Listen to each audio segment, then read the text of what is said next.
Aujourd'hui, je réponds à vos questions et on va voir notamment si c'est possible de cibler la perte de gras au niveau du ventre avec des abdos. On verra aussi à quel moment changer de programme ou encore quelle va être la bonne fréquence d'entraînement pour prendre un maximum de muscles.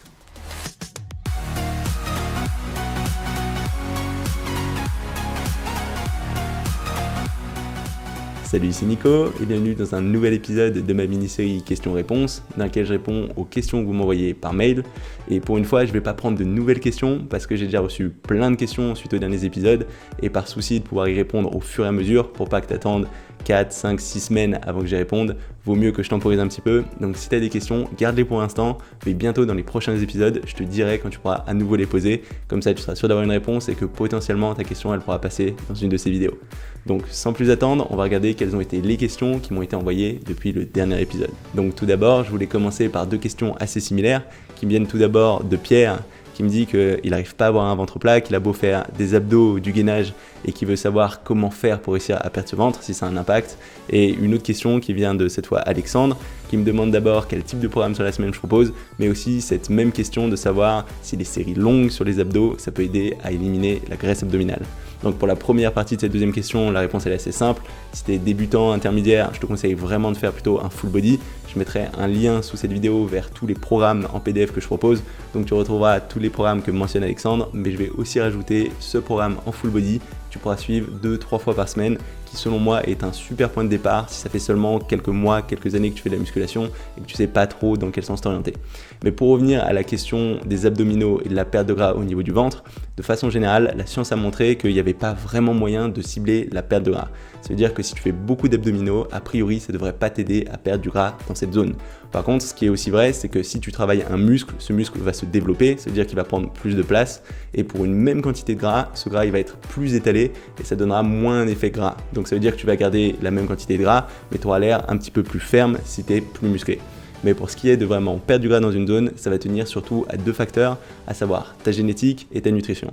Ta génétique parce que chaque personne, selon sa génétique, elle va avoir tendance à stocker plus ou moins dans certains endroits, plus ou moins dans un certain ordre. C'est-à-dire que je sais que moi par exemple, j'aurais tendance à stocker assez facilement au niveau du ventre, un peu au niveau des jambes, mais pas trop au niveau des bras, pas trop au niveau des pecs. Donc ça veut dire que quand je vais commencer à sécher, je vais surtout sécher du haut en premier, seulement ensuite du ventre et seulement en dernier des jambes. Après il va y avoir d'autres personnes pour qui ça va être différent, qui vont avoir plus tendance à stocker au niveau du haut du corps, d'autres que au niveau du bas du corps, d'autres un petit peu de partout. Et du coup ce que ça veut dire c'est que quand tu vas perdre du gras, il y a certaines zones qui vont perdre en premier, puis d'autres en dernier. Et il va falloir juste être patient. Si la zone dans laquelle tu veux perdre du gras, c'est pas là où tu perds du gras de façon naturelle, il faudra juste sécher suffisamment pour que ton corps aille piocher dans cette zone qui n'est pas naturelle pour lui en premier lieu. Donc ce sera juste une question d'être suffisamment sec et ta génétique. Et du coup pour sécher, ça va surtout venir de la nutrition. Donc en premier lieu, il faudra que tu aies plus ou moins un déficit calorique. Ça veut dire que tu aies moins de calories que ce dont ton corps a besoin pour se maintenir. Comme ça, il sera obligé d'aller piocher dans tes réserves. Mais aussi la qualité de ce que tu manges, elle sera super importante. Ça, j'en ai beaucoup parlé, mais concrètement, il y a certains aliments qui auront tendance à te faire stocker, d'autres qui auront tendance à être utilisés pour te donner de l'énergie. Donc par exemple, pour tout ce qui est glucides, tu n'en auras pas forcément besoin en très grande quantité, à moins d'être un super athlète.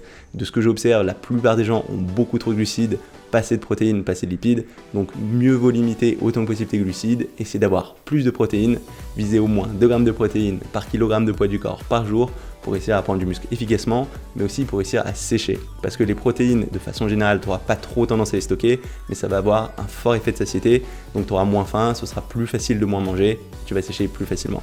Donc pour résumer, travailler les abdos, ça ne va pas vraiment t'aider à perdre du ventre, ça pourra juste t'aider à raffermir un petit peu la zone, mais le gros du travail, ça se passera au niveau de ta nutrition, et c'est là-dessus qu'il faut te concentrer avec, en général, plus de protéines, moins de glucides.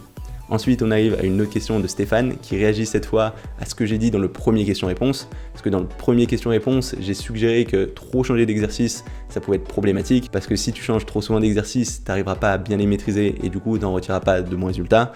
Et du coup, Stéphane me demande si mon programme que je propose dans une de mes vidéos, qui est un full body avancé, où on va changer d'exo à chaque séance, c'est pas problématique si c'est pas en désaccord avec cette règle. Et c'est une très bonne question. D'ailleurs, si j'ai appelé ça un full body avancé, c'est justement parce que des pratiquants débutants auront trop de variations sur ce type de programme, et je pense qu'au contraire, avoir une même séance qu'on va faire avec régularité quand on est débutant, ce sera plus efficace.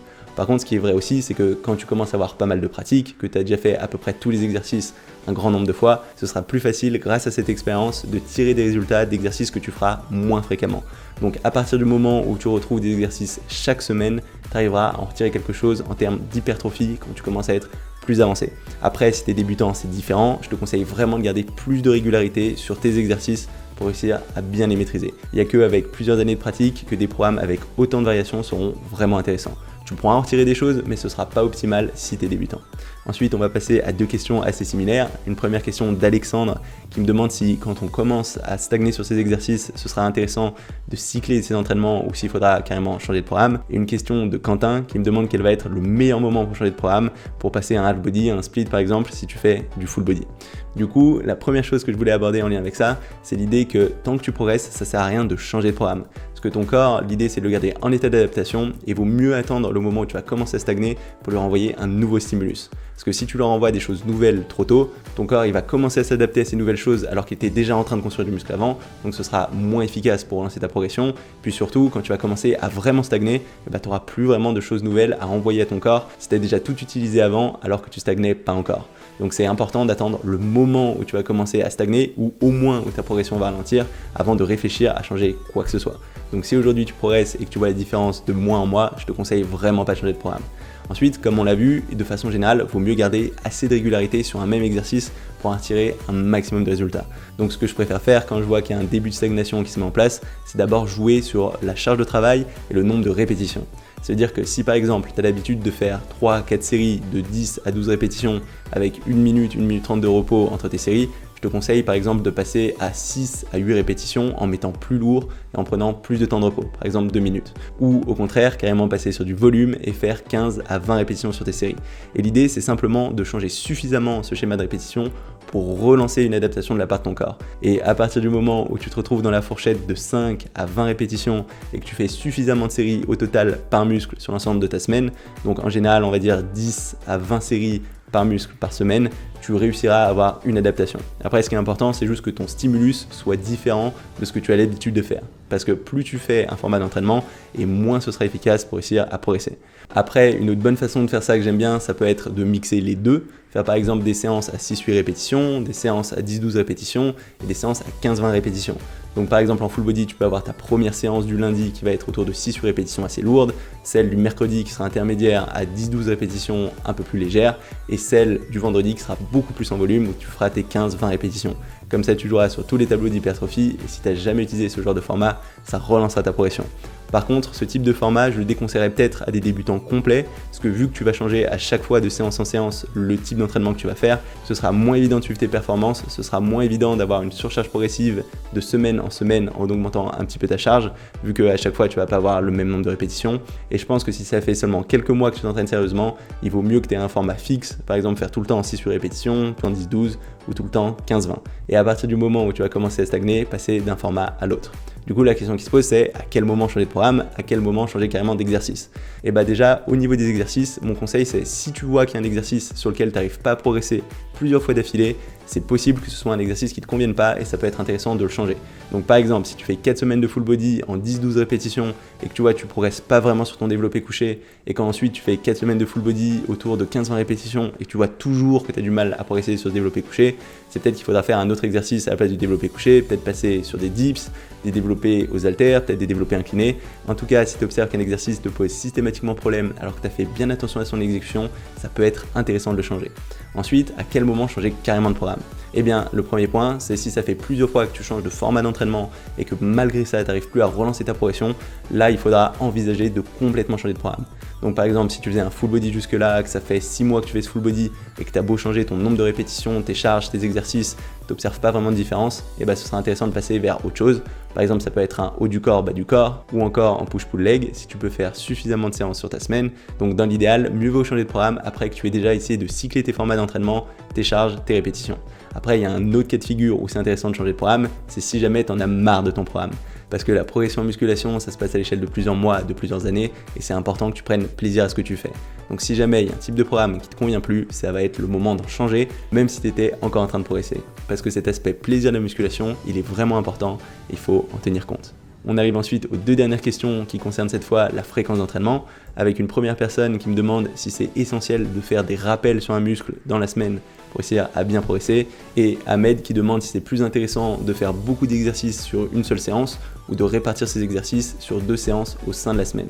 Donc la question en fait, c'est de savoir si c'est possible de progresser sur un muscle en entraînant seulement une seule fois par semaine, ou si faire plus d'entraînement, ça t'aidera à avoir plus d'hypertrophie sur ce muscle. Et si ça fait un petit temps que tu me suis, tu dois te douter de la réponse. Parce qu'un des principaux arguments qui fait que je suis plutôt en faveur du full body par rapport au programme où on va travailler chaque muscle en split une seule fois par semaine, c'est justement cette fréquence d'entraînement. Parce qu'au début, certes, quoi que tu fasses, vu que le stimulus d'entraînement va être complètement nouveau, de toute façon, tu vas prendre du muscle. Donc sur tes premières semaines, voire tes premiers mois d'entraînement, même si tu entraînes un muscle seulement une seule fois par semaine, ce sera suffisant pour avoir une différence. Mais assez rapidement, ça va être limité. Parce que de façon générale, même si tu entraînes un muscle très dur, il va mettre moins d'1 semaine pour récupérer. Et ça veut dire que si tu entraînes un muscle seulement une fois par semaine, tu vas laisser 6 jours de repos et qu'il y aura une bonne partie de ces jours pendant lesquels le muscle il aura fini de récupérer, il n'aura pas de stimulus. Et du coup, pour tirer un maximum d'hypertrophie de tes entraînements, ce sera important de réentraîner ce muscle plus tôt.